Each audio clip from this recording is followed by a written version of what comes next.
We interrupt your broadcast to bring you a community economic development story that is happening on the east coast of Canada. This story is brought to you by Stan Johnson, a final year MBA student at Cape Breton University. The story begins like this. The industrial era for Cape Breton in the 19th century were largely based on steel production, and the coal mines that supplied these mills with cheap coal. The Sydney Steel Plant provided hundreds of jobs for the surrounding communities, as well as work for the coal miners in Cape Breton. The effects of close to a century of steelmaking in Sydney has left the area with 700,000 tons of toxic sludge and about 50,000 tons of sludge contaminated with PCBs. These are still in the ground and has been recognized as North America's largest toxic waste site. But the times are changing. With renewed concerns for the environment, a legacy of the toxic sludge and the PCBs are coming to an end. The Mi'kmaq people of the surrounding area never participated in the industrial area of Sydney. But the cleanup, that was about to change.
In 2004,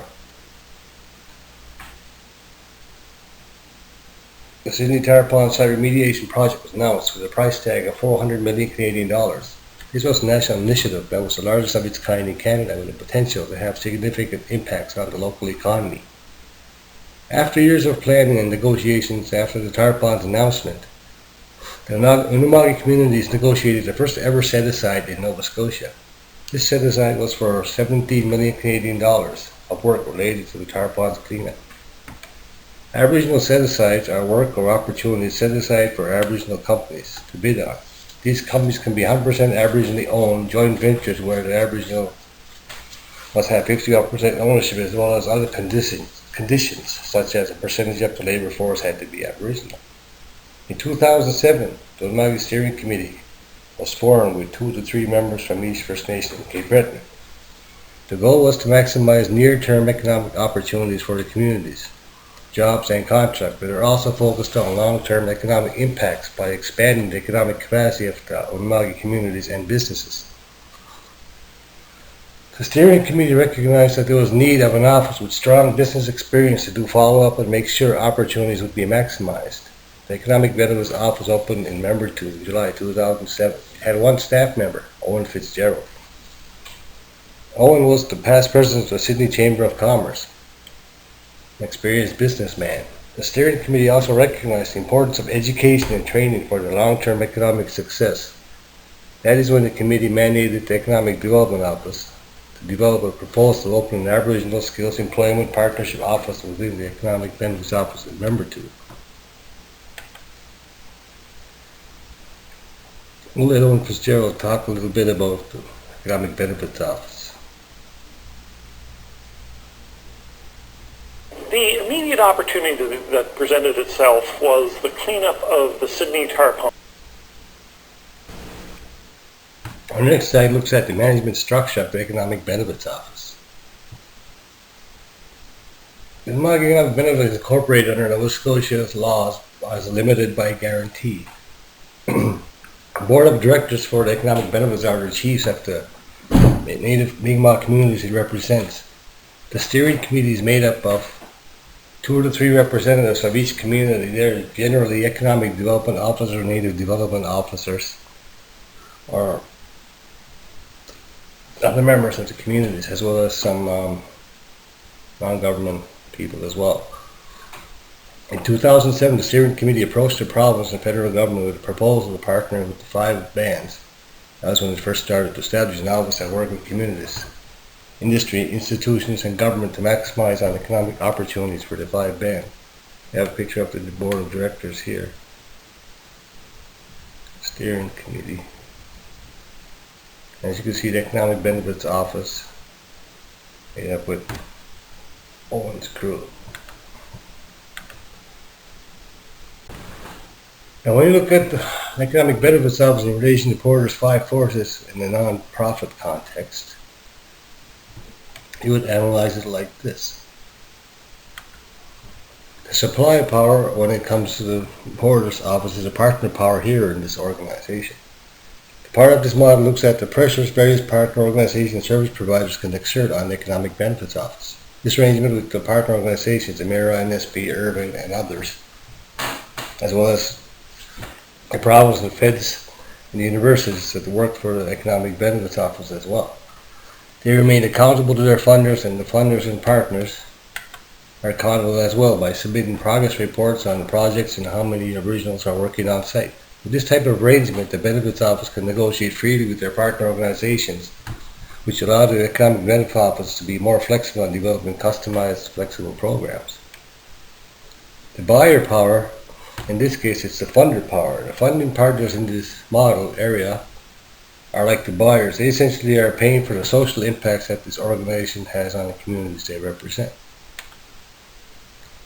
The competitive rivalry in this situation here is basically one player in this arena, which allows the Economic Benefits Office to reign supreme. In most cases there are many competitors in small field, but with this case the Benefits Office is the only player in the game, with support from all of its buyers and the communities it represents. One competitor that is always looming is very and these very communities that they represent. It is possible that the benefits office in very communities that it does represent will be competing for the grant or a fund for the same training project.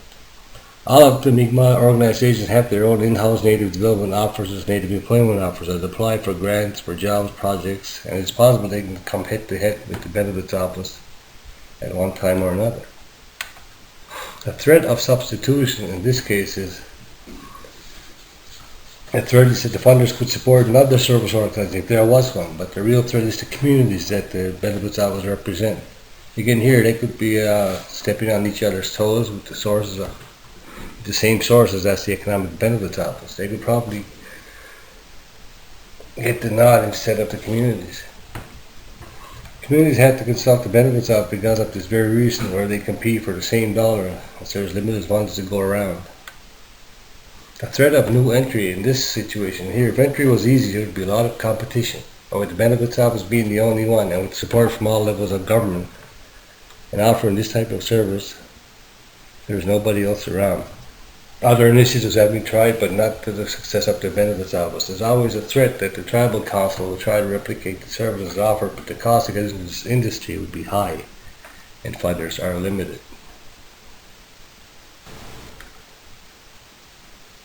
The external operating environment and the value proposition for the economic benefits office is the most significant condition in the external operating environment of this particular organization is the federal government and the communities they represent.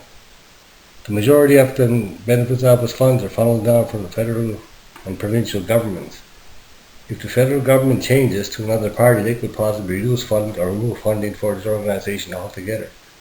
But the pillars of success that have been put up by the benefits office are remarkable and will not be easy to remove. The value proposition that benefits office provides to the Mi'kmaq people of Nova Scotia and all of its supporting organization is the confidence that the programs and projects that are undertaken will not fail.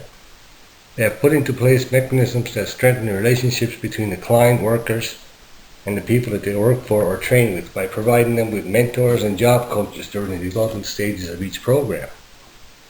This approach has been working for the benefits office by working with their industry partners to identify their needs and then providing the community members the proper training to gain employment with the partners. Trust, accountability, and a proven track record is what they have. They're proven to be working for them so far.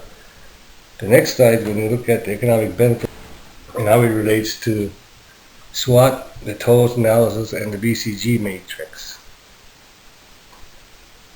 The SWOT analysis for the economic benefits offers strong leadership, good structure, good support, industry, government, institution support, good community support. There's an educated staff, 2 offices in Nova Scotia, 1 in Cape Breton and 1 in Halifax, a young workforce, there's grants available. The opportunities are to expand further to other provinces, a program to keep it going as it is, to collaborate with more partners, or develop further training capacity. The weaknesses are like non-profits are susceptible to grants or funds drying up. Changing political leaders can change their support. And we have white man here as leader, but it just means that some communities are tired of having white people tell them what to do all the time. The threats are the government changing, federal, provincial, municipal, or even tribal. Other organizations trying to copy the model, or an economic recession can bring it down pretty far. Now let's look at the TOES matrix. It's compared to the SWOT analysis. And when you look at the strengths and opportunities, you can utilize leadership and support to expand. Utilize young workforce to further prosperity, develop partnerships with Mi'kmaq businesses, develop capacity to earn money, like consulting instead of doing this for free. Develop the capacity to work with all government parties. The strengths and threats are develop closer ties to community projects to work together for training. Develop capacity to place offices in more than one location, which they have. Stepping on other communities' toes, acceptable to economic recession. Now, when you look at the BCG matrix for this organization, as you can see, all the targets that the organized on the BCG matrix board that is hidden into the stars area. There's none much into the question marks. or the dogs or the cows, because it's all positive and high and things have been going good for the organization.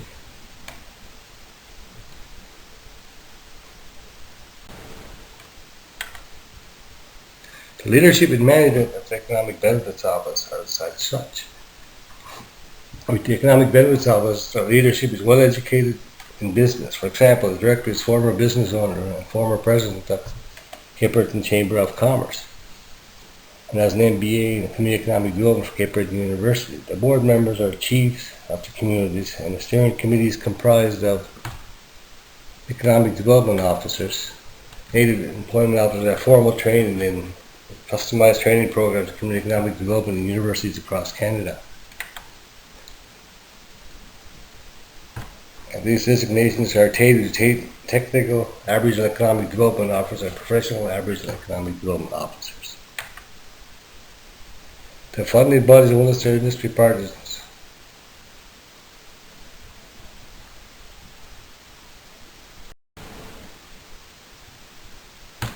When you look at the partnership for the Economic Benefits Office, when you look at the list here, it's quite extensive. The UAB Economic Benefits has been promoting and developing strong partnerships and strategic alliances with governments of all levels, federal, provincial, municipal, and tribal. Educational institutions such as CBU, NSCC, Connections Career Center, Holland College, and other trading organizations. Industry partners like the Tarpons, Amira, Bell, Urban Shipbuilding, CSEE, Muskrat Falls, Nova Scotia Power, and more. Now looking to expand to other opportunities in economic development as well. When you look at the accomplishments of the Benefits Office, and now the Nova Scotia Mi'kmaq Economic Benefits Office, in the very short time that it's been around, there has been resounding success.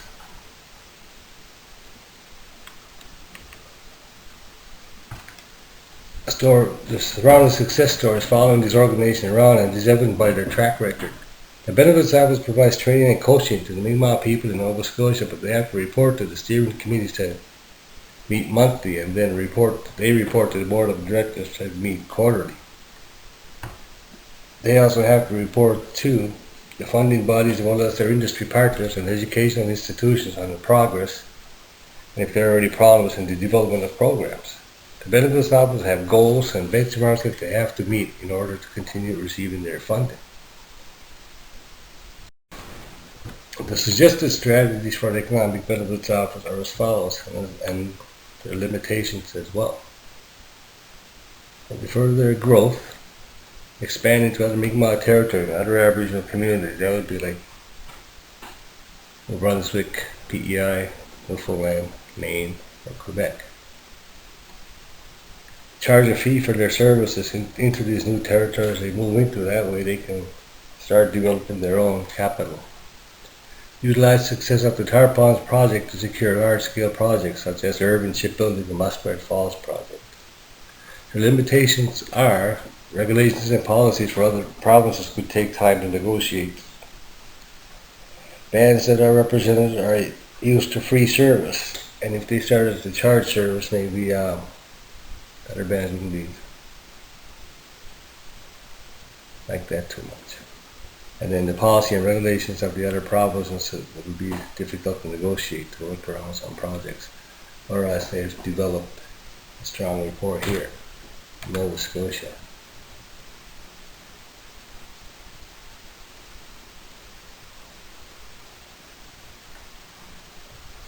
The original Tarpons project, we had $17 million set aside for Aboriginal companies. Ended up awarding Aboriginal and joint venture companies with over 200 jobs and $72 million in contracts for the Tarpons project. It is safe to say that this kind of collaborative development is working very well. Thank you very much. My name is Dan Johnson. Well, audio.